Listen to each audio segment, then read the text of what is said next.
Topics पे chapter बहुत लेंदी है, मार्केटिंग से ही बड़ा है, बट उसे मुश्किल भी कहूंगा। लेकिन ट्रिक्स ऐसी है ना, तुम कहोगे उससे छोटा और उससे इजी लग रहा है, बट वो फोकस करके सुनना। मैंने चैप्टर को 3 भागों में बांटा है। 3 भागों इन द सेंस, ये मैनेजर जो फाइनेंस के रिसोर्सेज को मैनेज करेगा, राइट। अब फाइनेंस के रिसोर्सेज को मैनेज करेगा तो 3 काम करेगा उसके लिए। पहले इस पैसे को, रुपए को रेस करेगा, उसको मैं बोलता हूँ फाइनेंसिंग। मतलब पैसे को रेस करना, फाइनेंसिंग डिसीजन। मैं पैसे को फाइनेंस करूंगा, राइट। मैं किसी से पैसा बोरो करूंगा, दैट इज फाइनेंसिंग डिसीजन। पैसा लूंगा किसी से, फिर उस पैसे को लगाऊंगा, that is investment decision, right. पैसा लिया, पैसा लगाना। तो मतलब शुरू होता है ये पैसे लेने से, फिर लगाने से कमाने तक। 3 भाग हैं चैप्टर के। पैसा उठाना, लगाना, ठीक है, फिर कमाना। तो अब ये मैंने पहले बोल दिया। उठाना दैट इज फाइनेंसिंग, लगाना इन्वेस्टमेंट, फिर कमाना दैट इज प्रॉफिट। यस। अब प्रॉफिट में भी क्या करते हैं देखो, प्रॉफिट का कुछ हिस्सा भाई सोचना पड़ता है। जब घर में प्रॉफिट आता है, भाई 100 रुपए कमाए, तो इंसान को सोचना पड़ता है इस प्रॉफिट से कितना हिस्सा तो मैं रिटेन कर लूं। रिटेन क्यों करें, पहली बात तो ये बताओ मेरे को, वाई टू रिटेन। ताकि वो पैसा आगे भी यूज कर सके बिजनेस वेरी के गुड, लिए। ताकि बिजनेस करने फ्यूचर में की कोई क्या। अनसर्टिनिटी हो, या मेरा कोई सपना हो, ग्रोथ हो, मेरे दिमाग में कोई अपॉर्चुनिटीज आ रही है, तो मैं उस पैसे को इन्वेस्ट करके और पैसा बना सकूं। यस। तो इसका मतलब हमें यहाँ 2 डिसीजन लेने पड़ते हैं। प्रॉफिट का कितना पार्ट तो मैं रिटेन कर लूँ, राइट। जैसे 100 रुपए हैं, 100 में से मैंने क्या करे, 20 रुपए रिटेन कर लिए, बचे कितने, 80। अब 80 के मेरे को टुकड़े करके बांटने पड़ते हैं। किसको, शेयर होल्डर्स।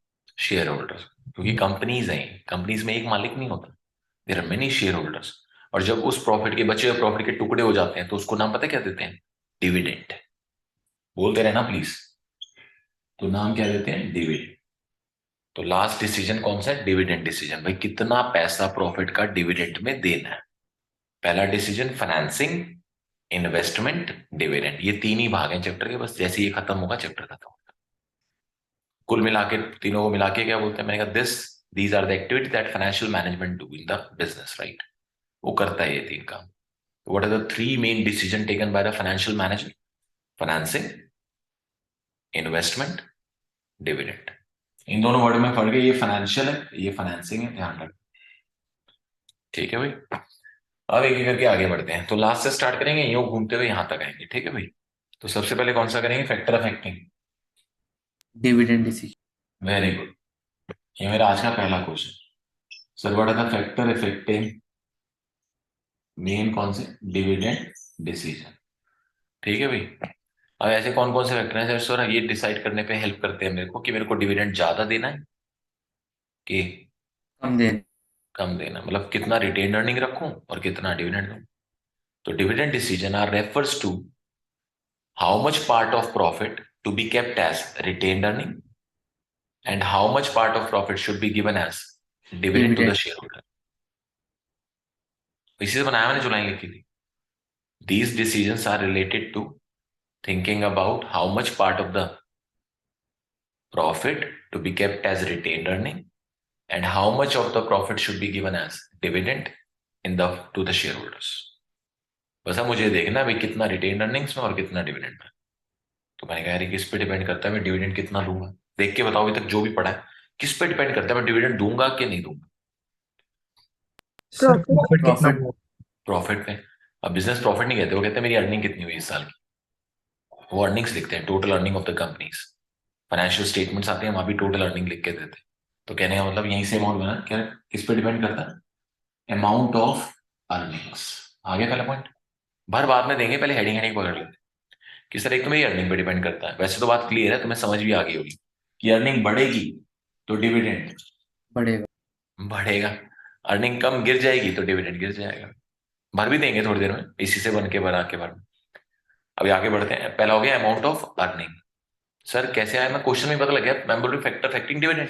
मैं कहा मैम डिविडेंड देते किस में से, अर्निंग। तो पहला पॉइंट तो वही होगा, अमाउंट ऑफ अर्निंग। दूसरा पॉइंट ज्यादा ज्यादा ही हो सकता है, पहला अमाउंट ऑफ अर्निंग। अर्निंग बढ़ेंगी तो ज्यादा डिविडेंड, अर्निंग गिरेंगी तो कम डिविडेंड। तो 2 ऑप्शन तो मैंने बोल दिया, अर्निंग बढ़ना, अर्निंग गिरना। बट ये भी तो हो सकता है अर्निंग कॉन्स्टेंट्स। हो सकता है कि इस नहीं हो सकता, जल्दी बताओ। तो यस। मैंने उसी को सेकंड पॉइंट बना लिया। भाई मैंने इंक्रीज अर्निंग बोल दी, डिक्रीज अर्निंग बोल दिया, हो गया amount of earning. Earning stable भी तो हो सकती है, तो मैंने एक पॉइंट और बना दिया, स्टेबिलिटी ऑफ अर्निंग।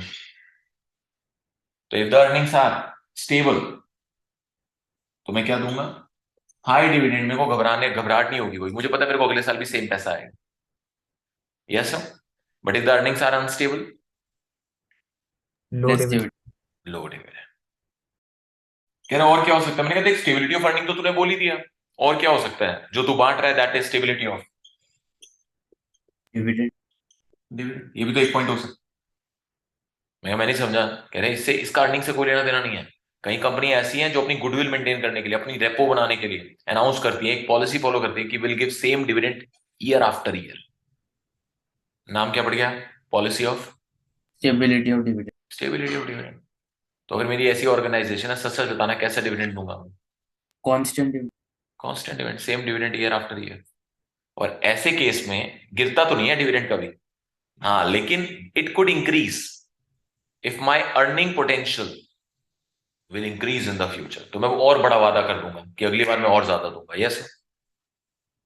तो इसमें एक पॉइंट है, ये लिखना है, if the company have the policy of, यहीं से बना रहा हूं, if the company have a policy of stability of dividend, they keep on giving same dividend year after year. But this could increase if earning potential will increase. ये बड़ी main line है, बहुत आती है केस स्टडी में।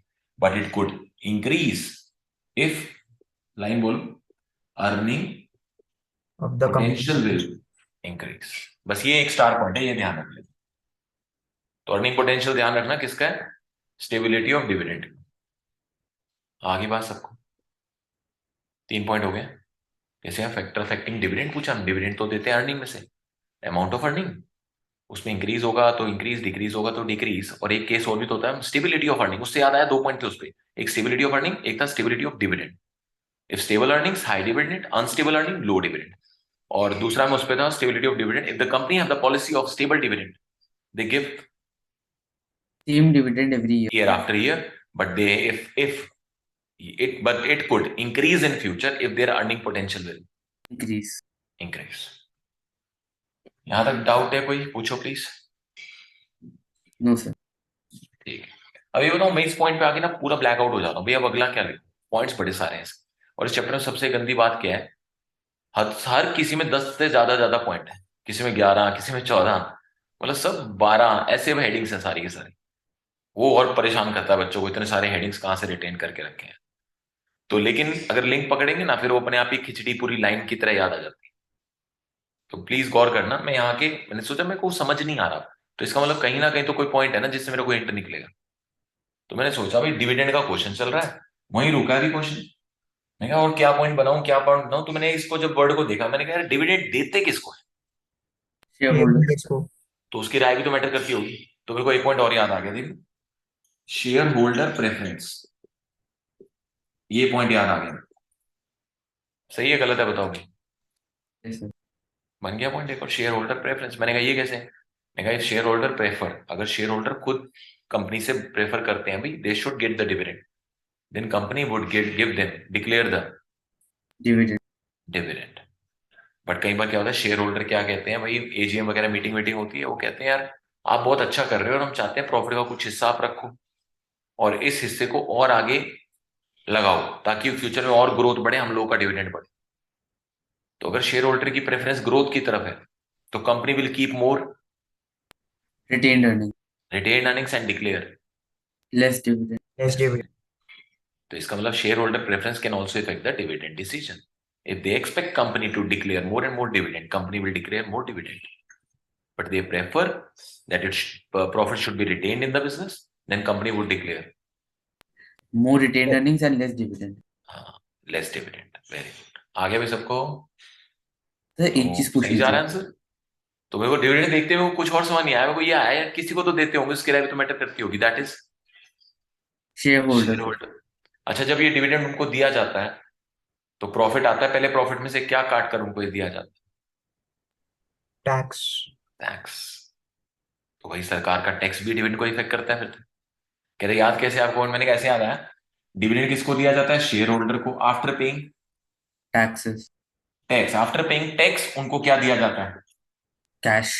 Cash. ऐसे ही होता है ना, मैं तो ऑर्डर बड़ा सही बनाया। भैया डिविडेंड मेरे को किसको देना है? शेयर होल्डर को। आफ्टर पेइंग टैक्स मैं उनको क्या दूंगा? कैश। कैश।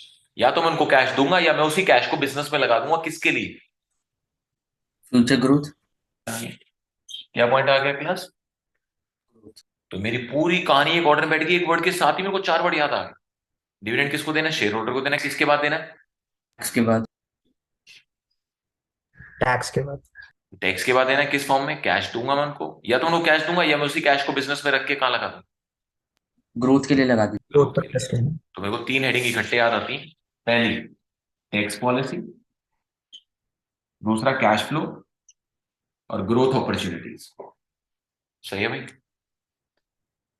तीन हेडिंग आराम से, tax policy, cash flow position, growth opportunities. भरो फटाफट।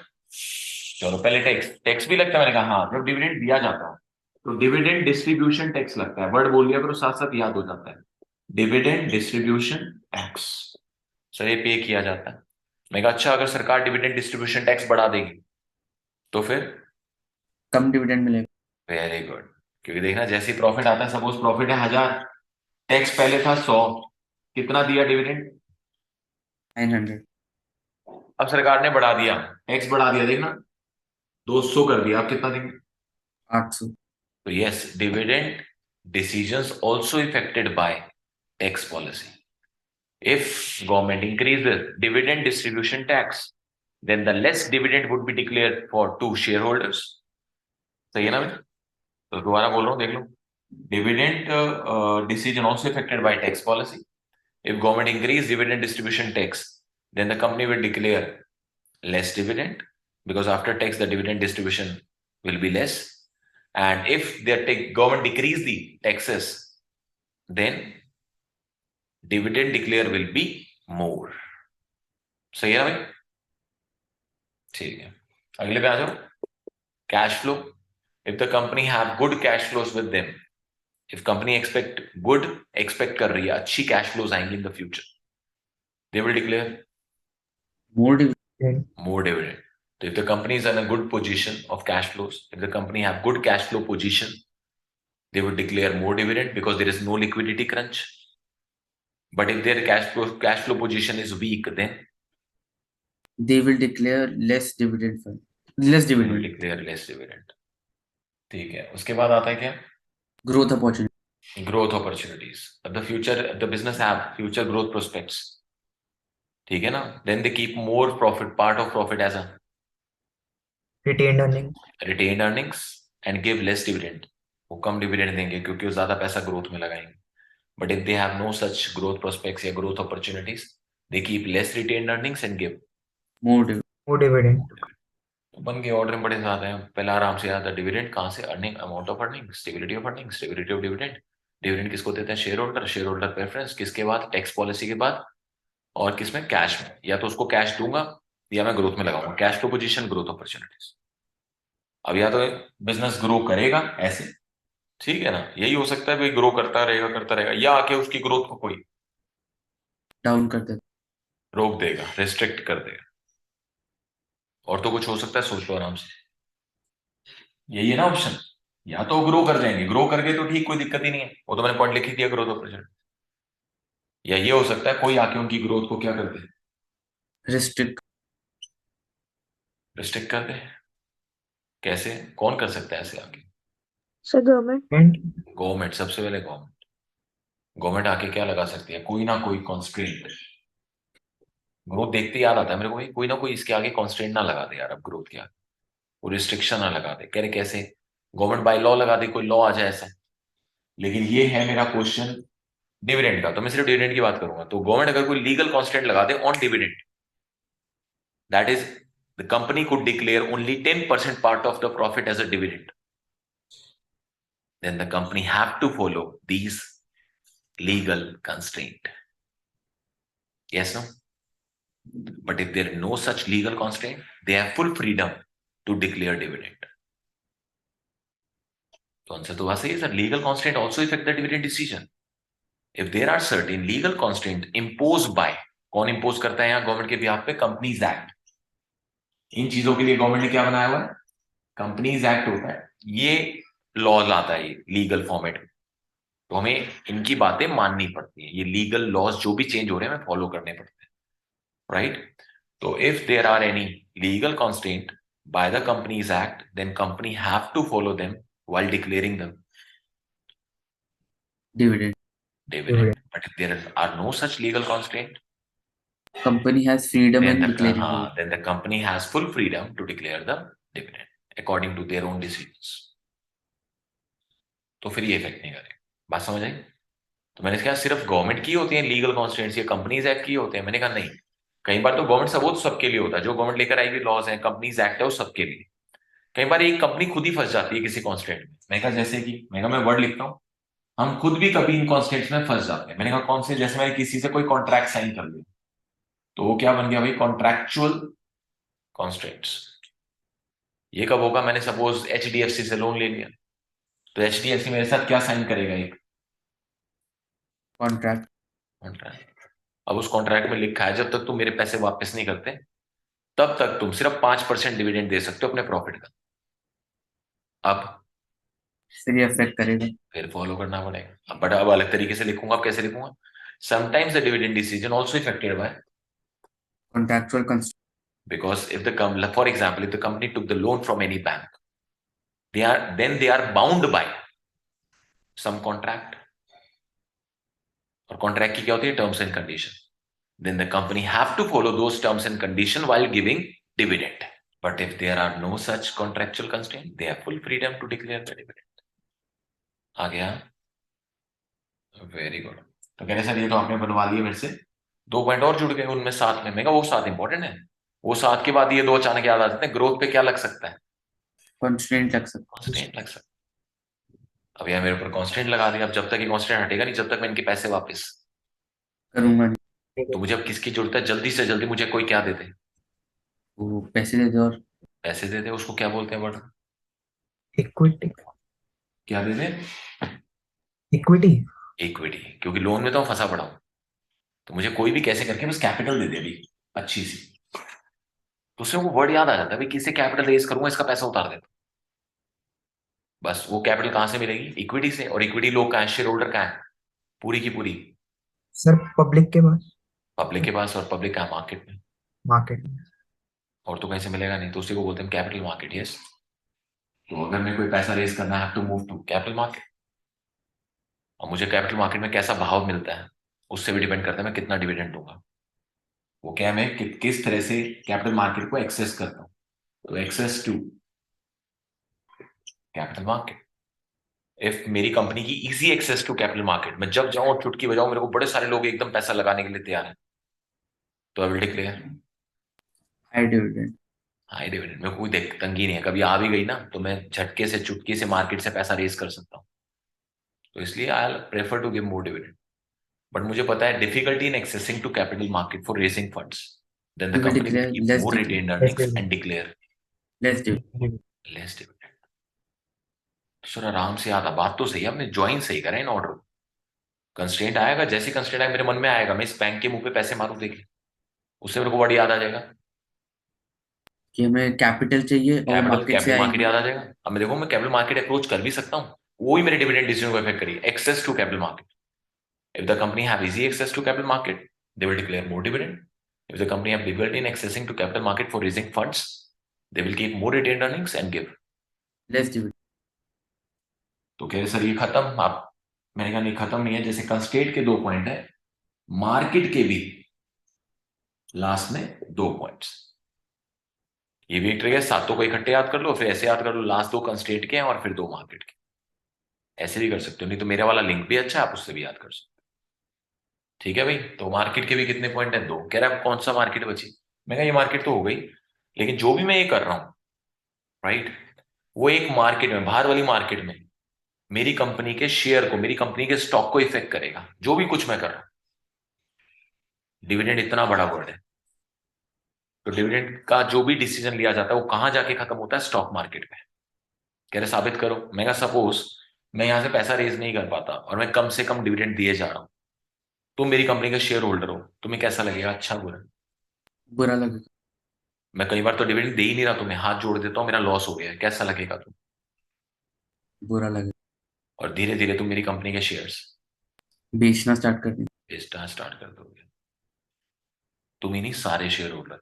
और इतनी ज्यादा सेलिंग हो जाएगी कि उसके प्राइस कम हो जाएंगे। हम कम बोले हो जाएंगे, धड़ाधड़ बेचे जा रहे हैं सारे, खरीदने वाला कोई है नहीं, तो प्राइस गिरता चला जाएगा। तो इसका मतलब बात तो सच है सर, अगर सही से डिविडेंड ना दिया जाए तो मार्केट में, स्टॉक मार्केट में शेयर के प्राइस कम हो जाएंगे। कम हो जाते हैं। यस ना? तो इसका मतलब डिविडेंड डिसीजन है जो, वो हमारी कौन सी मार्केट, देखने का लिख रहा हूं, स्टॉक मार्केट के रिएक्शन में भी फर्क लाता है। यस, जल्दी बताओ।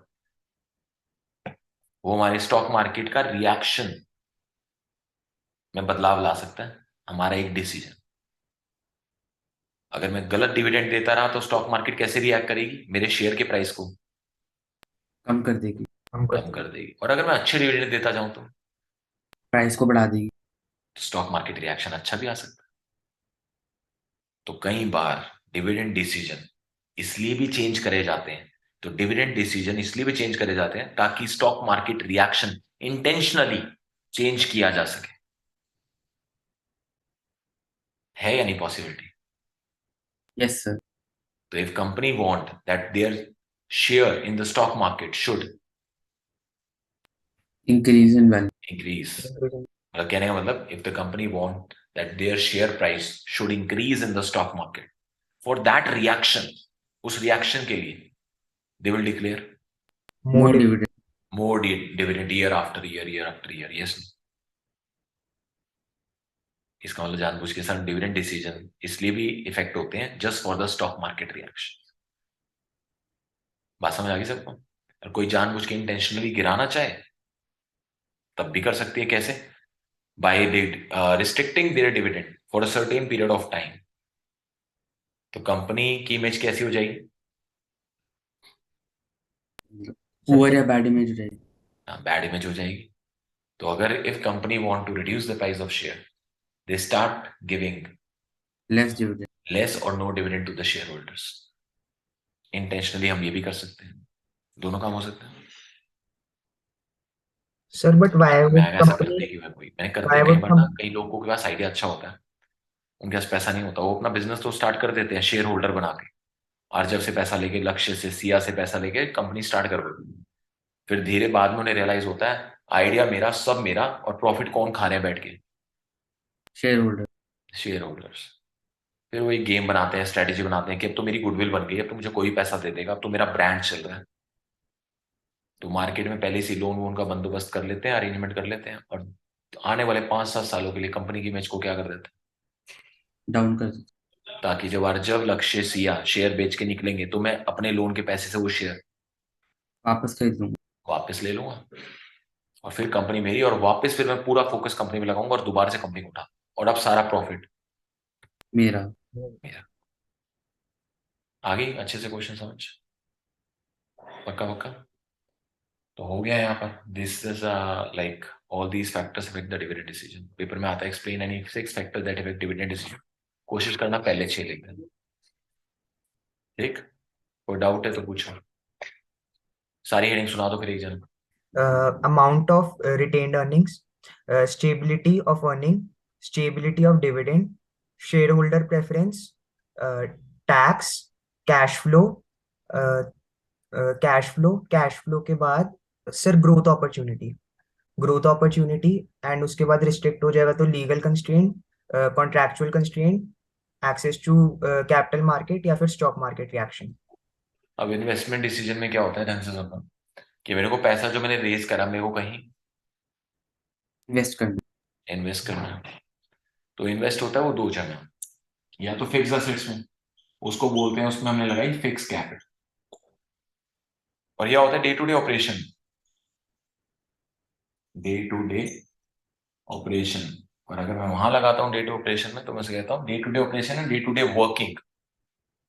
डे टू डे वर्किंग है, रोजाना के जो काम हो रहे हैं उसमें पैसा लगा रहा हूँ, तो उसको बताऊँ क्या बोलता हूँ? Working capital. आ रहा है समझ में क्या बोल रहा हूँ? तो day to day operation that is working capital या फिक्स कैपिटल। अब क्वेश्चन कैसे पूछेंगे? What are the factor affecting? Working capital requirement, what are the factor affecting fix Fixed capital. Capital, कौन से ऐसे बिजनेस हैं और क्यों मतलब जिनको ज्यादा वर्किंग कैपिटल की जरूरत है, और क्यों उनको, कौन से ऐसे बिजनेस है जिनको कम वर्किंग कैपिटल की जरूरत है, ऐसे कौन से फैक्टर हैं जिससे डिसाइड होता है उसे ज्यादा वर्किंग कैपिटल चाहिए कि कम working capital. कम वर्किंग कैपिटल चाहिए। तो इस पे पॉइंट है सारे के सारे। लेकिन जैसे पैसे की बात आती है ना, तो मेरे को एक ट्रिक याद आती है, ढंग से देखना please. Working capital, fix capital, बड़ी अच्छी ट्रिक बताई है, दोनों अलग अलग क्वेश्चन है, ये भी 6 का है, ये भी 6 का है। लेकिन अगर तुमने इसको याद करा ना, ये ऑटोमेटिकली याद हो जाएगा, दोबारा याद नहीं करना पड़ेगा। बट ये एक बढ़िया ट्रिक है, बट उस ट्रिक से पकड़ना। जहां भी पैसे की बात आती है, कैपिटल की बात आती है, तो मुझे क्या याद आता है भाई, ऐसे पैसे को देख के ना किसका डर रहता है, पुलिस वालों का या सीबीआई का। और इनको शिकायत करने वाला कौन होता है, तुम्हारे आसपास रहने वाला तुम्हारा पड़ोसी, और किसी को तो पता नहीं तुम्हारे पास कितना पैसा, उसी को ही होता है। तो मेरे को एक पड़ोसी का हिंट बड़ी जल्दी याद आती है पैसा देख के भी। पैसा देख के कौन बुला सकता है पड़ोसी, एक तो पुलिस, कॉप, राइट, और यह किसको बुला सकता है, सीबीआई। CBI. लिखा उल्टा है मैंने, क्योंकि इसको देख के हम उल्टे पांव भागते हैं दोनों को देख के, तो मैंने जानबूझ के उल्टा लिख दिया। और कौन बुलाता है इसको, Neighbor. हाँ, Sir, neighbor, पड़ोसी. कॉम्पिटिटर, लेबर नहीं बोलो, हिंदी बोलो। पड़ोसी. पड़ोसी। हाँ, नेबर, अंग्रेजी कहाँ से आ गई इतनी जल्दी। सर वो मेरे को लगा उसको ही फिर इंग्लिश में उससे कुछ बनेगा. नहीं, वो तो मजाक कर रहा हूँ, खैर नेबर भी चल जाएगा ऐसी कोई बात। तो नेबर, वो पड़ोसी ही बड़ा सूट करता है, क्योंकि सारे डायलॉग्स में। तो पड़ोसी जलता क्यों है वो, कुछ तो होगा ऐसा, जब भी वो खबर दे रहा है तेरी सीबीआई को या कॉप को, तेरी कैपिटल की खबर दे रहा हूँ कोई, यस ना, इसका मतलब तेरी किसी बात से तो जलता है बड़ा तगड़ा। तो सच बताना, पड़ोसी सबसे ज्यादा खफा किस बात पे होते हैं, तुम्हारी कोई चीज जो सर उनको बुरी लगती हो, या तो तुम्हारा पैसा, मतलब पैसा, नहीं, पैसे ही तो खबर देते हैं वो गुस्से में। बुरा क्या लगता है, या तो तुम्हारा बिहेवियर. बिहेवियर, नेचर, या तो उससे गुस्सा रहता है वो नेचर अच्छा नहीं है यार इसका, इससे बदला लूंगा एक दिन कभी ना। तो या तो वो क्या होता है, जल्दी बताओ फटाफट। फाइन. नेचर. नेचर, सही है। और या वो तुम्हारा स्केल देख के, भाई ये कुछ ज्यादा ही बड़ा है, इसको तो गिराना है,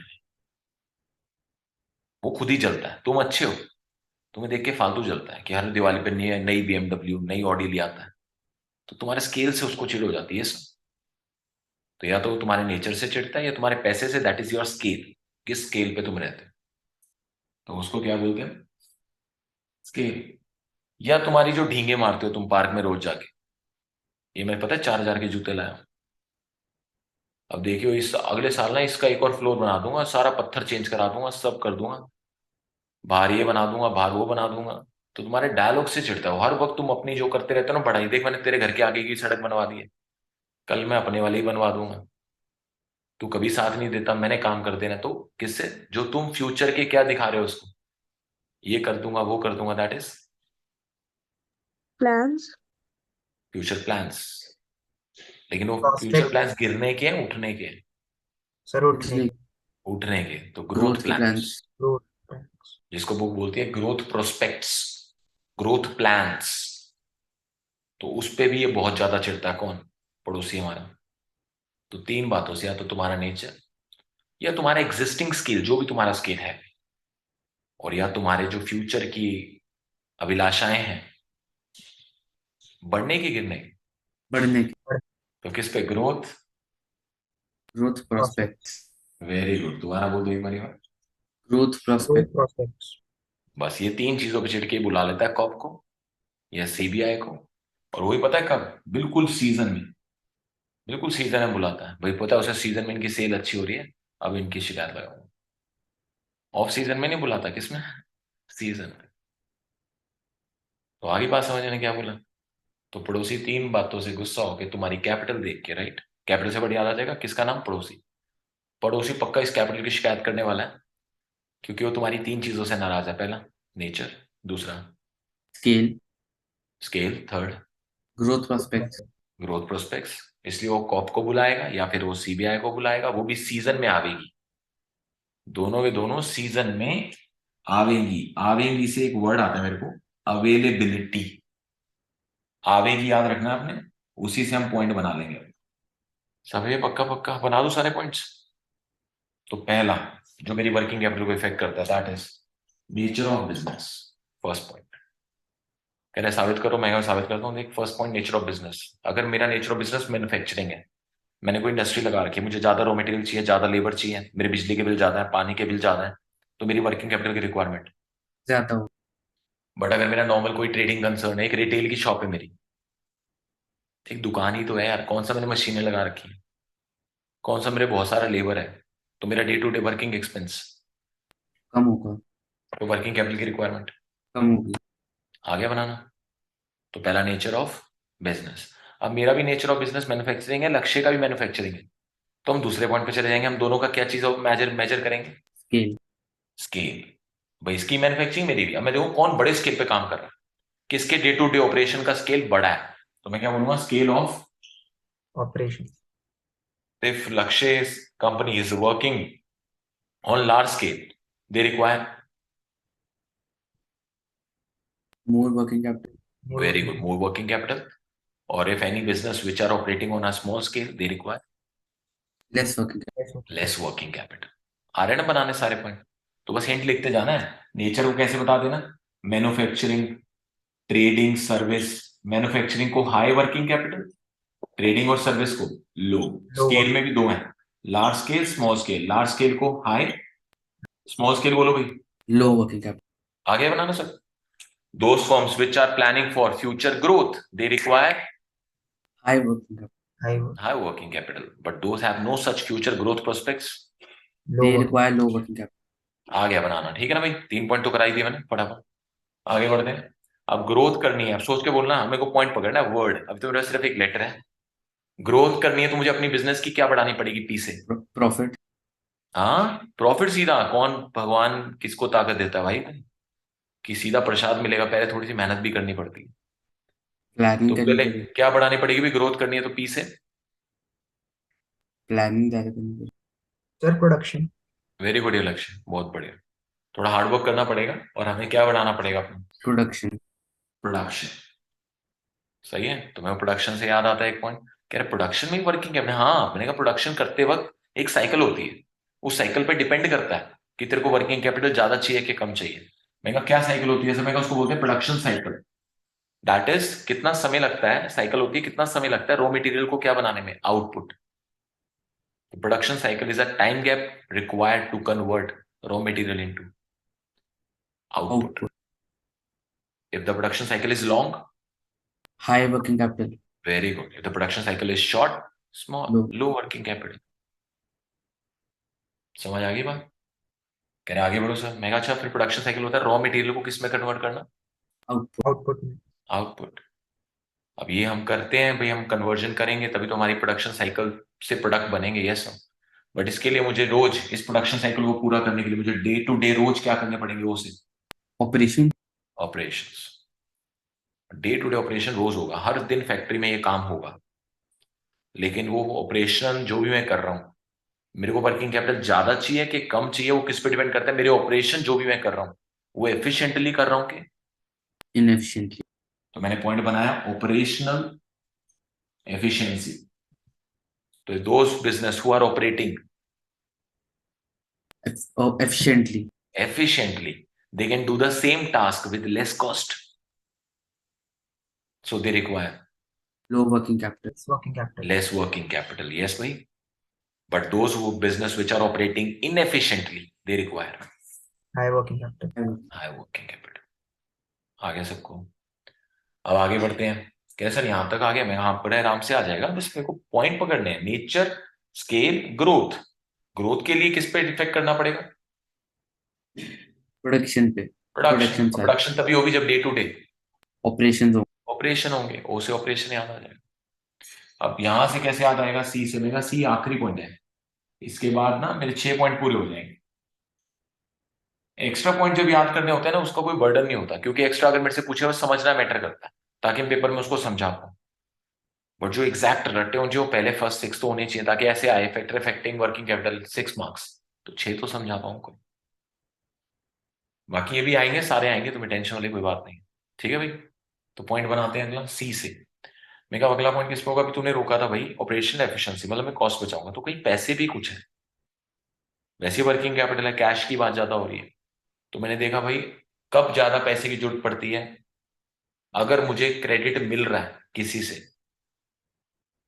सही है, तो मेरे को पैसे की रिक्वायरमेंट कम होगी क्योंकि जब मिल कम रहा है। होगी, क्योंकि मुझे उधार आसानी से मिल जाता है। तो मैं कहा ये भी मेरी day to day working capital को इफेक्ट करता है, दैट इज सी वर्ड। आखिरी वर्ड सर ने बताया था हमेशा पैसे पे है। पैसा क्या, मुझे पैसे की जरूरत तब है अगर मुझे क्रेडिट नहीं मिल रहा। तो ये भी मेरी कैश की रिक्वायरमेंट को जज करेगा, कौन? मेरी क्रेडिट। वही मेरे पैसे की रिक्वायरमेंट को जज करेगा, मुझे क्रेडिट मिलता है कि नहीं मिलता। तो मैं समझ गया सर, मेरा पॉइंट आ गया क्रेडिट अवेल। अगर आपको क्रेडिट अवेल हो रहा है कि नहीं हो रहा, उससे भी आप डिपेंड करेगा आपको कैश चाहिए कि नहीं चाहिए। तो वर्किंग कैपिटल को ये भी इफेक्ट करेगा, आपको डे टू डे रूटीन में कितना कैश चाहिए, वो डिपेंड करता है आपको क्रेडिट अवेलेबिलिटी पे। तो कौन क्रेडिट किससे मिलता है? अपने से बड़े से, that is supplier. Yes no? तो बनाओ answer, if the company is availing, यहीं से बना रहा हूं, if the company is availing what credit from their supplier. suppliers, that means they need not have to make immediate payments, उन्हें immediate payments नहीं करनी है। yes no yes no yes no, उन्हें कोई immediate payments नहीं करनी है, therefore they require less working capital. very good, but if the company is not availing any credit from their suppliers they require more working capital. to make the immediate payments, उन्हें करनी पड़ेंगी, इसलिए they require more working capital। तो 6 point हो गए। अब इस point में खुशखबरी है, छठे पॉइंट में इसको आप दो तरीके से बना सकते हो, मतलब there are 2 points here, seventh भी यहीं पर छुपा हुआ है सी से। एक क्रेडिट अवेल, एक क्रेडिट अलाउड। सर क्रेडिट तो दो प्रकार से हो सकता है, आपको भी कोई क्रेडिट दे सकता है और आप भी तो अपने कस्टमर को क्रेडिट दे सकते हैं। पॉइंट को समझना अच्छे से, क्रेडिट अवेल मतलब किसी से मिला, क्रेडिट अलाउड मतलब किसको दिया होगा मैंने वो क्रेडिट। जैसे अगर हम प्रोड्यूसर है तो हमने से होलसेलर और रिटेलर को। हाँ, या फिर मैं जैसे सेलर हूं तो मैंने अपने बायर को दे दी, बायर को। ये भी तो हो सकता है। बोलूं? तो इफ द ऑर्गेनाइजेशन अलाउइंग, यहीं से बना रहा हूं, if the organization allowing credit किसको? To the, buyers, then they require more working capital. yes, if the organization allowing credit to their buyers, that means they will not get the immediate payments, so they require more working capital. more working capital. But if the company is not allowing credit to their buyers, they then require less working less capital. working capital because they will get the immediate payments. Done है भाई, done मानो? तो एक बार इन 7 point की heading बता दो मेरे को। Scale nature of business, scale of hmm, operation, उसके बाद ग्रोथ प्रोस्पेक्ट्स। ग्रोथ हो गया तो ग्रोथ कैसे होगा, तो प्रोडक्शन साइकिल। हाँ, कॉप से याद आ जाएगा। Yes sir. हम्म तो प्रोडक्शन साइकिल, उसे हम्म ऑपरेशनल एफिशिएंसी, फिर hmm, credit availability and credit allowing. बहुत बढ़िया, क्रेडिट अवेलेबिलिटी या फिर क्रेडिट अलाउड। ठीक है भाई, तो यहीं पर मेरे हो गए 1 2 3 4 5 6 7, 7 पॉइंट हो गए बुक के। अब मेरे बताना, मेरे बिजनेस तो ठीक ठाक जो चल ही रहा है, देश में कई बार चीजें ऊपर नीचे होती रहती हैं, तो ऐसी कौन सी चीज है जो देश में आई से ऊपर नीचे हो जाए और मेरे मेरे बिजनेस को इफेक्ट कर दे? इन्फ्लेशन। इन्फ्लेशन। मैं कहा था अपने आप जज कर लोगे, देखते रहना। एक तो इन्फ्लेशन होती रहती है ऊपर नीचे, और एक कुछ पीरियड भी होता है इकोनॉमी का जो ऊपर नीचे होता रहता है, कभी अच्छा पीरियड कभी नीचे बुरा पीरियड। उसको क्या बोलते हैं? बिजनेस की साइकिल्स। याद है किसी को एग्जाम्पल मैंने बताए थे पहले, बिजनेस साइकिल्स क्या होते हैं ऊपर नीचे? Sir, period of depression in the very market. Good, या तो डिप्रेशन जैसे कोविड के टाइम पे आ गया था, या बूम आ जाता है। तो बिजनेस साइकिल्स क्या होती है? तो उतार चढ़ाव इकोनॉमी में, या तो बूम पीरियड बड़ा अच्छा पीरियड जिसमें बहुत डिमांड होती है, लोग बहुत खरीदारी करते हैं, या डिप्रेशन बिल्कुल डिप्रेस, सब घरों में बैठ जाता है, बिजनेस बिजनेस काम नहीं चलता बिल्कुल। यस ना? फिर आता है, और कौन होता है मार्केट में बाहर जिससे लड़ना पड़ता है हमें सी से? कॉम्पिटिटर। तो कॉम्पिटिशन। सही है, सही है। सीजन तो लिखा ही है, सीजनल फैक्टर्स, और आवेगी से मैंने बोला था ना अवेलेबिलिटी बनाऊंगा मैं, आवेगी से availability of day to day operation में सबसे ज्यादा लगने वाली चीज रॉ मटेरियल। तो खत्म वही होगा जो डे टू डे ऑपरेशन की सबसे क्रूशियल चीज है, that is availability of raw material. बनाए पॉइंट्स? अब तुम बताओगे, अब तुम्हें ट्रिक समझ आ गई, मैं तो तुमसे पूछूंगा सिर्फ, if there is more inflation in the economy, then business Company required, more working capital. yes, because there is an increase in the prices of the inputs, right? Business cycles, If fluctuations होती हैं, business cycles could be depression, could be boom. If there is boom, there is a high demand, then there is a requirement of high working capital, Less. sir, more working capital. more working capital. बहुत ज्यादा cell है, बहुत ज्यादा काम होगा, day to day operation बहुत ज्यादा होगा। But if there is depression, like covid के टाइम पे कोई काम ही नहीं है, बंद पड़ा है सब कुछ, they require Less working Less capital. work. Less working capital. आगे देखना, competition, if there is more competition in the market, then business require More working capital to increase the to production. fight with the competition, to survive in the competition. But if there is no competition, they require. Less working capital. बन जाएंगे ना सारे points? Main तुम्हें मुद्दे ये याद रखने, right? ये सिर्फ इसलिए कि अगर ये अलग से पूछे तो वी मस्ट नो, 1 नंबर में आ गया, 2 नंबर में आ गया, ये वाला पॉइंट बताओ तो हमें आना चाहिए भाई। क्या समझ आई? हेडिंग याद सारी करा दी है, केस स्टडी में भी आए तो पकड़ लोगे तुम कौन सा पॉइंट दे रखा है, क्योंकि मेरे सर ने तो सारी याद कराई है, और सिर्फ हेडिंग याद नहीं कराई, हेडिंग के साथ एक्सप्लेनेशन याद कराई। ओके, आगे आ जाओ। Seasonal factor, if there is a peak season, बहुत डिमांड है मार्केट में पीक सीजन में, High working capital. high working capital to meet the demand for day to day operation, right? But if there is off season, no demand, no production, तो requirement of working capital would be Less. less. Availability of raw material, ये बताओ, main तो अब आया availability of raw material. If there is easy availability of raw material, Less working capital Less working. required. less working capital. But there is a difficulty in accessing to raw material. High working capital. हाँ, क्योंकि मनाना पड़ेगा, उन्हें ज्यादा पैसे देने पड़ेंगे, bulk में देने पड़ेंगे। भाई कम है रॉ मटेरियल, तू मेरे को सारा दे दे, मैं तुझको ज्यादा पैसे देने के लिए तैयार हूं। There is a difficulty in availability of raw material, more working capital required. Done है? Very good. अब मैंने कहा था अगर ये आता है तो ये आ जाएगा। Can we start? फटाफट बोलो भाई, The बोलो first पहला फिक्स कैपिटल का। nature of it. Nature of same ही आया। business. Manufacturing concern require more Fixed capital and fix capital because they have more expenditure on machines, land, building etcetera as compare to trading और service sector. Yes, आगे बताओ। scale of वही operation. Same, large कर लोगे, exactly same है ना? ठीक है, बिकॉज उनके फिक्स कैपिटल एक्सपेंसेस ज्यादा होंगे as compare to small scale Small business. scale operation. Growth भी सेम है, if they have future growth plans they require more money for to buy more fix assets. Yes, हाँ बस यहां तक same है। कितने पॉइंट सेम है class, देख के लो। 3 points in.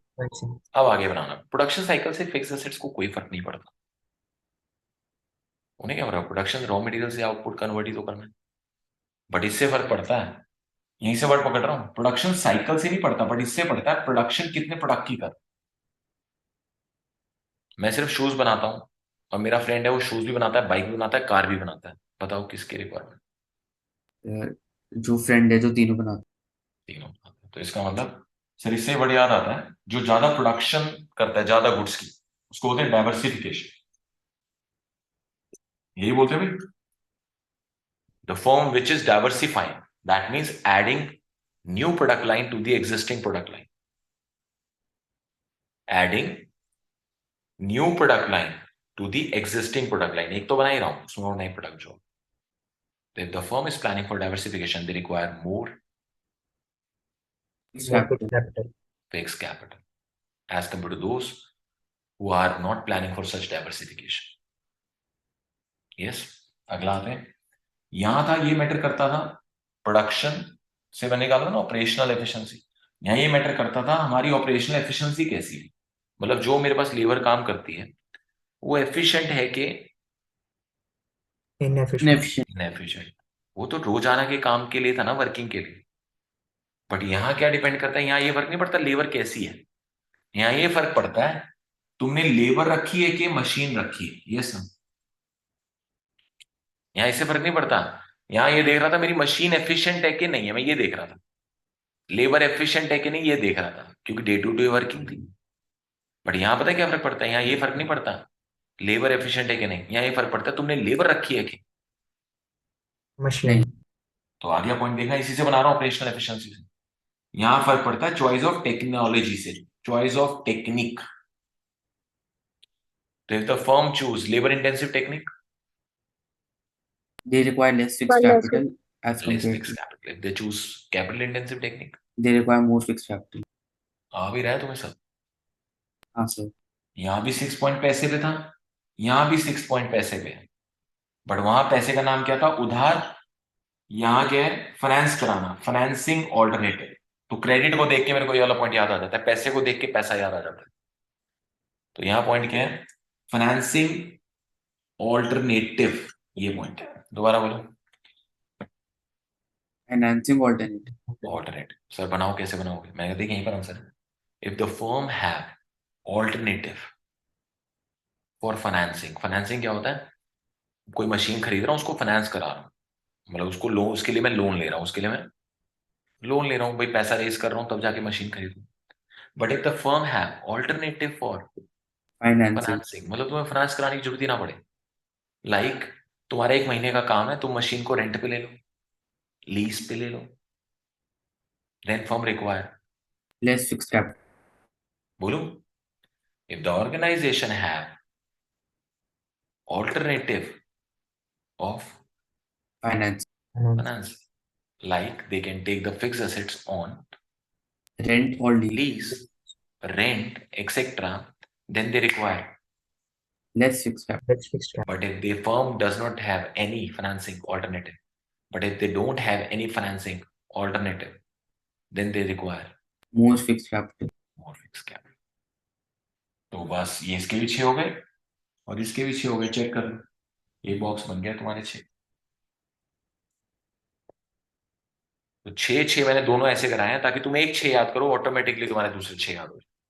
बट 6 के नीचे की खिचड़ी वो ऑर्डर में जाएगी, इसके नीचे तो है ही 2 पॉइंट्स, वो तो ऑल्टरनेटिव देख के याद आ जाएगा, ये वर्ड देख के याद आ जाएगा। देखो फाइनेंसिंग ऑल्टरनेटिव, यहां लिखा था रेंट और Lease. लीज, ऑल्टरनेटिव देख के तुम्हें याद आएगा। एक ऑल्टरनेटिव और बताया था मेरे सर ने, कह रहे वो ऑल्टरनेटिव क्या है, कोलैबोरेशन। क्या बताया था, कोलैबोरेशन। ऑल्टरनेटिव देख के याद आ जाएगा ना कि एक और था यार, एक और था। If the firm have chances to collaborate with other firms while buying fixed assets, then they require. Less fixed capital. Fixed capital. जैसे लक्ष्य को भी जरूरत है, मेरे को भी जरूरत है, मैं कहा दोनों मिलकर खरीद लेते हैं, 20 करोड़ की मशीन है, 10 करोड़ तू लगा, 10 करोड़ मैं लगाता हूँ, 1 महीना तू रख, 1 महीना मैं रख, या MWF तू रख, TDS में रखता हूँ। समझ आई? तो if the firm have chances to collaborate they require, Less fixed capital. but if the firm don't have such collaborate chances, opportunities, They High require more fixed capital. पक्का इसको देख के याद आ जाएगा, ऑल्टरनेटिव को देख के कोलैबोरेशन याद आ जाएगा, और अगला पॉइंट कोलैबोरेशन देख के याद आ जाएगा। अभी मैं कोलैबोरेट क्यों कर रहा हूँ, टेक्नोलॉजी बाय करने के लिए। तो लास्ट पॉइंट क्या हो गया, कोलैबोरेट किस लिए कर रहे हैं, फॉर टेक्नोलॉजिकल अपग्रेडेशन। वर्ड बोलना क्लास, टेक्नोलॉजिकल अपग्रेडेशन। तो if the firm is planning for technological upgradation, they require, More fixed capital. because they want to buy more fixed assets, new machine, new advanced technology. But if they have no such technological upgradation plans, They require less fixed capital because they have ठीक no है भाई, such. Done है, पक्का पक्का, very good. तो अभी के लिए 3 क्वेश्चन ही करते हैं, आज ज्यादा नहीं करते, और हो जाएगा, क्योंकि तीनों 6 नंबर वाले करें तो फिर कुछ ओवर ही हो जाएगा। अभी नोट्स पढ़ लो और 24 आवर्स में इन 3 को पहले अटेम्प्ट कर लो, क्योंकि तीनों ही 6 नंबर के हो गए आज। Dividend 6, working capital 6, fix capital 6। लेकिन ट्रिक शानदार है, तुम्हें आराम से याद हो जाएगा। डिविडेंड की तो थी मजेदार, एक वर्ड से स्टार्ट होती है अर्निंग, समझ आई? Earning, amount of earning, stability of earning, stability of dividend, dividend से शेयर होल्डर, शेयर होल्डर को टैक्स के बाद देंगे कैश, कैश से ग्रोथ, और ग्रोथ से आ जाएगा कंस्टेंट्स 2, और फिर 2 मार्केट्स। इसकी और मजेदार है, वर्किंग कैपिटल की सबसे मजेदार लगती है मुझे पैसा। पैसा देखते ही कोई कॉप को बुलाएगा, सीबीआई को पड़ोसी, तब अगर तुम्हारे नेचर से दुखी, तुम्हारे स्केल से दुखी, या तुम्हारे ग्रोथ प्रोस्पेक्ट से दुखी, और बुलाएगा सीजन में आवेगी सीबीआई, यस, और उससे तुम ये निकाल लेना, तो या तो ये आसान मुश्किल? बहुत आसान। तो स्टाफिंग, मैंने जब स्टाफिंग वर्ड को पहचाना सामने, जब चैप्टर रखा सामने, तो ये वर्ड बना किससे है? ऑब्जर्व करना, किससे बना है? स्टाफ। हाँ। ऐसी है भाई क्लास, स्टाफ से बना। तो मतलब स्टाफिंग का मेन मुद्दा क्या है? स्टाफ को हायर। एम्प्लॉय करना, हायर हायर, करना। बट उसको हायर करने से पहले उस स्टाफ को क्या करना पड़ेगा? सिलेक्ट। सिलेक्ट करना पड़ेगा। सेलेक्ट करना पड़ता है। आज हम सीखेंगे वो स्टाफ कैसे सेलेक्ट होता है। That is known as selection process. ये आज का आखिरी क्वेश्चन, और लाइव बोलते रहना पड़ेगा थोड़ी देर और, ये खत्म हो जाएगा। रेडी? Very good. 15 मिनट लूंगा, देख लेना घड़ी में से ऊपर 1 मिनट भी नहीं लगेगा। और तुमने साथ दिया सर, आपने बताया था प्रोसेस जब भी होता है ना, पॉइंट ऊपर नीचे नहीं कर सकते, आप चाहकर भी नहीं कर सकते। जैसे शाही पनीर का भी एक प्रोसेस होता है, कई बार बोलते हो आप, और अगर हम प्रोसेस फॉलो ना करें तो वही पनीर शहीद हो जाता है सर। तो अगर हमने इसका प्रोसेस फॉलो नहीं करा तो नंबर भी शहीद हो जाएंगे। तो बिल्कुल एज इट इज चलेगा, जैसे मैंने बोला, पॉइंट ना ऊपर ना नीचे। बात समझ आई मैंने क्या बोला? चलो सर स्टार्ट करते हैं। मैं कहा लेकिन एक चीज पूछूं, सिलेक्शन में करना क्या है मुझे? उसके छांटना है, मतलब छांटना है। और उस छांटाई करने के बाद उसमें से सपोज मेरी में 2 सीट खाली है मेरी ऑर्गेनाइजेशन, तो उस पूरी छटाई करने के बाद उन लोगों में से कितने? दो सिलेक्ट। 2 सिलेक्ट कर, चूज करने हैं। क्योंकि देख, सिलेक्शन में सिलेक्ट लिखूंगा अच्छा नहीं लगेगा, तो क्या करना है? दो चूज कर। 2 चूज करें। तो 2 मेन वर्ड, पहले मेरे को छटाई करनी है, आइडेंटिफाई करना है। क्या करना है? आइडेंटिफाई कर। Identify. फिर उसमें से चूज कर। चूज करना है कौन से कैंडिडेट जो सबसे बेस्ट हो। केपेबल हो। बेस्ट। वंश ने बोल दिया बेस्ट, आप कैपेबल भी चलेगा, जो सबसे capable. Suitable. Most suitable. Most suitable. बात तो एक ही है यार, मतलब बेस्ट बोलो आप, मोस्ट सुटेबल बोलो, मोस्ट कैपेबल बोलो, आ रही है बात समझ? तो सिलेक्शन के 2 मेन वर्ड बताओ, पहले क्या करना है? आइडेंटिफाई करना है। आइडेंटिफाई करना। वेरी गुड यार, जल्दी बोलो, आइडेंटिफाई करना। फिर आइडेंटिफाई करने के बाद, आइडेंटिफाई कर लिए, चूज करेंगे जो मोस्ट सूटेबल है। वेरी गुड यार, कर देना फाइनल। तो selection is the process of, selection is the process of identify and choosing the most suitable most suitable candidate from the pool of candidate who have applied for the job. Identify, choosing the best candidate, most suitable candidate from those who have applied for the applied for the. whoever applied for the job. फिर करोगे कैसे आप इसको? Identify और choose कैसे करोगे best candidate? मैं कहा देख यार, मेरे पास अप्लाई बहुत लोगों ने करा हो, ये तो मानते हो। मैंने 2 पोस्ट निकाली, मैंने कहा दोनों पोस्ट पे 1-1 लाख रुपए सैलरी। तो भैया श्रेयांश और आर्जव दोनों रिक्शा से जा रहे थे, और इन्होंने बात छेड़ दी, वो सामने दिख गया इनको फोन में naukri.com पे, या न्यूज़पेपर ले रहे थे, न्यूज़पेपर में ऐड देख ली कि ऐसे ऐसे पोस्ट निकली है, 2 पोस्ट हैं और कितने रुपए सैलरी है। 1 लाख। और रिक्शा वाले ने ये बात सुन ली, उसे पता नहीं क्या निकला है क्या नहीं। अगले ने, उसने भी क्या फॉर्म भर दिया, सिर्फ क्या सुन के? 1 लाख रुपए एक सैलरी। लाख रुपए सैलरी। तो ऐसे करके पता नहीं कितने फॉर्म आ गए, कोई प्लम्बर नहीं भर दिया, इलेक्ट्रिशियन नहीं भर दिया, जहां जहां बात छिड़ी 1 लाख रुपए सबने भर दिया। अब 2 पोस्ट के लिए मेरे पास आ गई 500 एप्लीकेशन। क्या करें भाई बताओ? अब यहाँ से गेम स्टार्ट हो रही है, स्टोरी स्टार्ट हो रही है, लाइव रहना। कितनी पोस्ट है नवीन सर के पास? दो पोस्ट। 2 पोस्ट, एप्लीकेशन कितनी आ गई? 500। अब यार सिलेक्ट करने मदद कर दो 2 बंदे यार, कैसे करोगे बताओ जल्दी। ये 2 बंदे हैं भैया, मेरे को सिलेक्ट करने हैं, जल्दी बताओ। सर मतलब वो टेस्ट ले लेंगे या इंटरव्यू ले लेंगे? सर अनक्वालिफाइड वालों को हटा दो। 500 लोगों को इंटरव्यू के लिए बुला ले, अर्जब कह रहा है 500 लोगों को, रिक्शा वाले को भी, प्लम्बर को, सबको बुला लो कह रहा है। अच्छा, सर, जिनके इसमें पास वही टेस्ट ना ले बैठ लेंगे। जाओ, सारा सारा काम काज छोड़ दो सर, और नहीं सिर्फ नहीं इंटरव्यू सर, लेने बैठ जाओ। नहीं सर। सर क्या करें जिनके फिर? पास डिग्री नहीं है उनको पहले ही हटा हाँ, दो। वेरी गुड यार, बहुत बढ़िया। देखना भाई, सुनना आगे स्टोरी, बच्चे जो स्टोरी में आएंगे ना, कसम से 10 मिनट से ऊपर का क्वेश्चन नहीं है, अगर थोड़ा साथ दे दो सारे मिलकर। कह रहे क्या करो, जो क्वालिफाइड नहीं है उसको पहले रिजेक्ट कर। पहले हटा दो सर। मैं समझा नहीं। मैं क्या, देखो सर ये ना 2 वर्ड लिख लो, जो अनफिट अनफिट है या फिर अनसूटेबल। अनसूटेबल। अनसूटेबल। उनको हटा दो। मैं क्या, इसके लिए तो मेरे को स्क्रीनिंग करनी पड़ेगी, सारी एप्लीकेशन देखनी। कह रहे देख लो ना सर, ये तो एक ही दिन में मुझे कागज ही तो देखना है। अरे देख लो, इसकी स्क्रीनिंग कर लो। क्या कर लो? स्क्रीनिंग कर। इन एडवांस कर लो, आपके पैसे बचा दूंगा। 10 दिन इंटरव्यू में बैठने से अच्छा है कि आप एक ही दिन में क्या कर लो, स्क्रीनिंग कर। स्क्रीनिंग स्क्रीनिंग करेंगे। कर लो। इन एडवांस कर लो भाई, बुलाओ मत किसी को, किसी से कोई बातचीत मत करो। इसको बोलते हैं सर प्रीलिमिनरी स्क्रीनिंग। कई बच्चे बोल रहे हैं, उनको तो याद हो जाएंगे नए नए word. Preliminary, preliminary in advance screening कर लो सर, बहुत फायदे में रहोगे। तो this is the first step of selection process. बेटा लाइव रहना प्लीज जल्दी से। दिस इज द फर्स्ट, मैं दोबारा नहीं बोलूंगा, फाइनल टेक है, साथ साथ बोल के देख लो, जो भी है आ गए हैं सारे words. Sir this is the first step of selection process. Selection. in this the screening is done in advance to reject the Unfit and unsuitable candidates. applications, to reject the unfit and unsuitable applications, and to so that the eligible candidate would be selected for further process. हो गया यार, अभी बड़े में भले इतनी line लिखो पूरे number. to reject the Unfit and unsuitable application. हो गया बस, ये है सर पहला। एक लाइन तो मैंने पहली भर दी। This the first step of selection process, under this the screening is done in advance.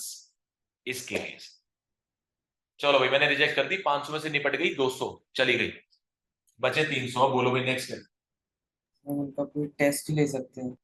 Very good, एक रिटर्न टेस्ट कर लो सर, इंटरव्यू में नहीं बैठा जाएगा। रिटर्न टेस्ट में क्या, सबको बुला लो 10 से 1, सबका सामने सामने टेस्ट हो जाएगा, और 300 में से छांट लेंगे 50। देखो अपने आप आ रहा है सर, मैंने नहीं बोला अभी तक, इसका मतलब स्टोरी अपने आप बनती है सर, बस थोड़ा दिमाग लगाना पड़ता है। यही हो सकता है और कोई काम ही नहीं हो सकता, और अपने कोई ऑप्शन ही नहीं है। तुम जितना मर्जी सोच लो, जाओ बैठ के। तो कह रहे सर एक करा देते हैं क्या, फटाफट जल्दी बोलो क्या करा देते हैं। टेस्ट कराते मैं आज मेरी हेडिंग सही नहीं बैठ रही। कह रहे सर क्वेश्चन देखो, क्वेश्चन से पता लगेगा। किसके लिए टेस्ट? सिलेक्शन के लिए टेस्ट करना है तो Selection test. Selection test. नहीं आया ना किसी को? आ गया सर। 2 पॉइंट हो गए sir.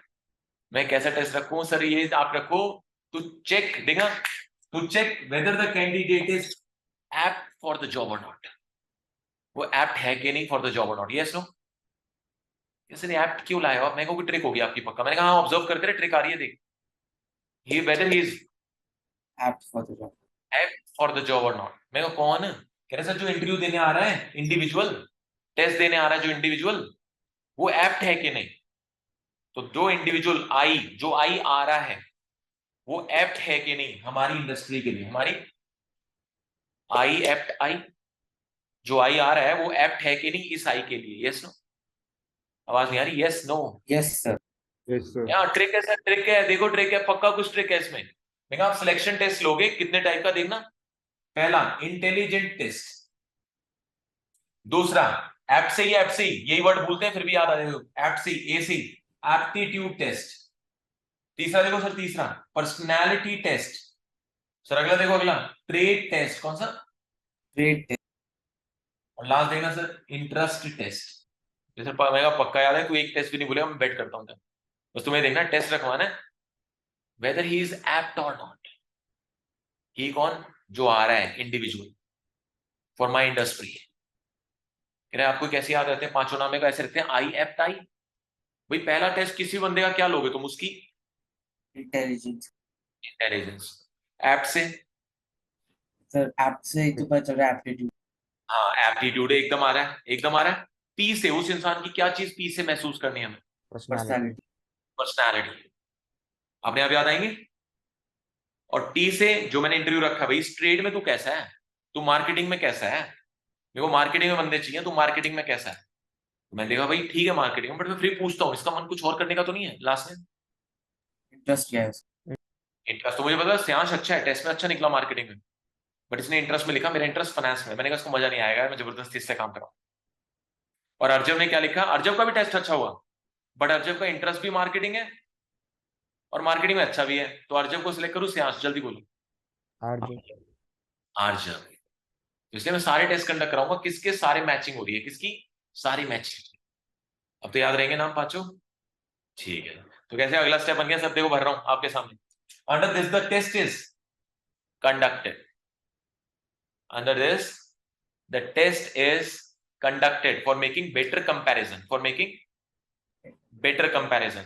Such selection tests include, अगले में एग्जांपल दे दो। Intelligence test, aptitude test, personality test, trade test, interest test. जैसा सबके बारे में लिख भी तू थोड़ा। मैं कहा नहीं नहीं नहीं नहीं, ये तो बड़ा क्वेश्चन है, इतना थोड़ा लिखने बैठना है। हाँ बड़ा अगर से अलग से मैम पूछे एक्सप्लेन व्हाट। Selection test. तो फिर सबको अलग अलग बता देना। पहला फिर ऐसे लिखना हेडिंग करके, first is intelligence, that is to जज द आईक्यू लेवल। बोलते रहना साथ, एक एक वर्ड बता रहा हूँ सबका। दैट इज टू जज the, IQ level, IQ level. आई से आ जाएगा, आई से। Very good. सेकंड देखना, एप्टीट्यूड टेस्ट। एप्टीट्यूड सिर्फ याद करना, सिर्फ यही याद करना पड़ेगा, बाकी सब गिवन है क्वेश्चन में। एप्टीट्यूड क्या होता है भाई? सामने वाला बंदा कितना अच्छा है to learn the new skills, ये उसका एप्टीट्यूड है। तो aptitude test is conducted to know how good the individual is in learning new skills, how good the individual is in learning new skill, personality. कैसे? Anger, how he control his anger, emotions. तो लिखें, under this the personal characteristics would be judged, like communication, anger management, communication, etcetera, emotion, anger management, etcetera. Trade, तो उसमें कैसे, इसमें this test is conducted how good the person is in a specific trade, in the given trade. सही है भाई। Last, this test is conducted to know the interest of the candidate, interest area of the candidate. मैं कहा ना सबके question में given है, सिर्फ एक है एप्टीट्यूड, बस उसका एक वर्ड याद रख लो। Skills. It helps in judging the ability of the person to learn new skills. अब टेस्ट भी हो गया, टेस्ट छांट के मैंने निकाल दिया 50। अब क्या करूं? इंटरव्यू। अब 50 का इंटरव्यू ले सकते, अब कर दो सर। मैं कहा अब इंटरव्यू से क्या फायदा होगा अर्जब? अर्जब कहता नहीं सर कर लो प्लीज, इंटरव्यू करने में फायदा है, आपको कुछ एडिशनल कैरेक्टरिस्टिक्स पता लग जाएंगे जो टेस्ट में कभी पता ही नहीं लग सकते। जब आप उनके साथ बैठोगे ना, इंटरव्यू करोगे, इंटरव्यू में समझ कह रहे डायरेक्ट कन्वर्सेशन सर, वर्ड बोलते रहे ना, Direct conversation. तो आपको कुछ बातें पता लगेंगी। बताना क्या? Communication skills. वेरी गुड यार, बहुत बढ़िया। कम्युनिकेशन स्किल्स और सबसे बड़ा जो मिस कर रहे हो, कॉन्फिडेंस। टेस्ट में नहीं पता लगेगा, बात तो पता है। तो आ गया। तो क्या कह रहे हैं यार, जो क्या कह रहे हैं, क्या रखो sir? Interview, selection interview, interview. इसके लिए जिसका इंटरव्यू अच्छा हो उसी को एम्प्लॉयमेंट देंगे। तो क्या नाम पड़ गया? Employment interview, Interview. सही जा रही है स्टोरी, बढ़िया बिल्कुल। तो under this the interview is conducted for employment, interview is conducted for employment. This helps in judging some additional characteristics of candidate like confidence, communication skills, Communication skills. communication skills, etc. यही से सब answer, यही से दो line बोलिए सब पे बस। तो this here the interview is conducted for employment, that is direct. बता दूं इंटरव्यू क्या होता है? That is direct conversation, direct conversation with the candidate. Yes no?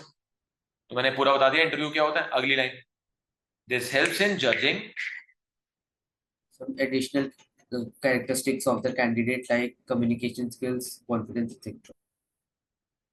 पक्का श्योर मान लो, डन है। Very good. अब ये भी हो गया, मैंने वो भी जज करी, बात करी उनसे, तो सबके इंटरव्यू ले लिए, बट उसमें से दो आए, देखना पता है क्या बोले? जाते जाते पूरा इंटरव्यू दे गए, पूरी कन्वर्सेशन हो गई, सब जज कर लिया मैंने, confidence level, communication, everything. But last में उठते हुए पता है क्या बोल गया? ध्यान रखना सर, मुझे नरेंद्र मोदी जी ने रेफर कर, ऐसे बोल के चला गया। और एक लड़की लास्ट में बोल गई, सर ध्यान रखना, आई वॉज IIT टॉपर। अब क्या करें यार? तो उन दोनों को लेंगे, नरेंद्र मोदी कोई ऐसा हो मेरे साथ में पड़ोसी हो, उसका चाय वाला हो गई, तो उनको थोड़ी सी कंसिडरेशन ज्यादा देंगे। तुमने तो अभी बोल दिया ले लो, मतलब ये क्या मतलब हुआ? उसको ऐसे ही सर रख लो मैं वेरीफाई सीधा। करेंगे, वेरीफाई और करेंगे। कितना डर गया अर्जुन, सिर्फ नरेंद्र मोदी जी का नाम सुन के तू। जैसे मतलब पहले थोड़ी जांच पड़ताल करेंगे कि इन्फॉर्मेशन जो दे रहे हैं। हाँ जल्दी बोल, जल्दी बोल, जल्दी बोल, पॉइंट बोल, जल्दी बोल। अभी एकदम सेलेक्ट बोलो सर, सिलेक्शन डिसीजन मत लेना, अभी रुक जाओ, अभी रुक जाओ सर, एक मिनट। पहले क्या कर लो एक बार? वेरीफाई कर लो कि जो रेफरेंसेस थे वो सही थे या नहीं। हाँ हाँ, आराम आराम से। जो उसने क्या दी थी? रेफरेंस, नरेंद्र मोदी। और उस लड़की ने क्या बोला था? अपना background, reference and background, I was IIT topper. आप प्लीज इन दोनों को क्या कर लो एक बार? Check. वेरीफाई कर, check, reference and background. Check. है ना मजे में ऑर्डर याद है? ठीक है, मतलब कुदरती आएगा सर, यस। इसके बाद आप सीधा मत करना सर, पहले एक बार चेक कर लो जो भी इंफॉर्मेशन मिली है सही है कि नहीं है, बनाओ English. Under this step there is need to check the references and the background of the candidates, whether the information given by them is correct और not. very good, is correct or not. सब पे 2 line ready है, एक heading से बना रहा हूँ हर बार और दूसरे मेन मुद्दा बता रहा हूँ। हाँ मैंने फोन करा भाई, वो सही में ऐसा निकला कि वो नरेंद्र मोदी को जानता था, लेकिन जब मैंने वो लड़की वाले पे फोन करा तो वहां पता लगा, देखना क्या, मैं आईआईटी में, वो कह रहे नहीं हमारे यहाँ से तो नहीं पढ़ी। फिर मैं उस लड़की को फोन मिलाया, मैंने कहा बेटा आप तो कह रहे थे भाई आईआईटी से मैं पास आउट हूँ और मैं वहां टॉपर रही हूँ। कह रहे sir Inder institute of technology. अब क्या करें, जल्दी बताओ यार, फाइनल जल्दी जल्दी। सर जिसका कनेक्शन था नरेंद्र मोदी से उसको चूज कर लेंगे जॉब के वेरी लिए। गुड, क्या करूँ, फाइनल फाइनल वोट, सिलेक्शन का decision, selection decision. Selection decision, कौन सा कैंडिडेट चूज करना है? जिसका रेफरेंस, जो रेफरेंस है बैकग्राउंड चेक को क्लियर कर दिया, डेफिनेशन याद करो, डेफिनेशन सिलेक्शन की तुम्हें याद आ जाएगा कौन सा कैंडिडेट चूज विच करना इज है। Most suitable. हाँ याद आ गया, भर दूं। Under this step, after the detailed comparison, after comparing all the candidates, the most suitable candidate would be selected, selected. So final decision would be made under this step. Yes, कर लिया भाई, मैंने decide कर लिया। तो number 1 पे मैंने बुलाया अर्जव को, नंबर 2 पे बुलाया मैंने रिजल को, नंबर 3 पे नवयुदित, नंबर 4 पे सिया। 4 डिसीजन बना लिए। चाहिए कितने थे मेरे को? 2 चाहिए। 2 किसको बुलाऊं पहले? जो सबसे ज्यादा जो टॉप पे है, रैंक पे ये ना, इनको बुला लो।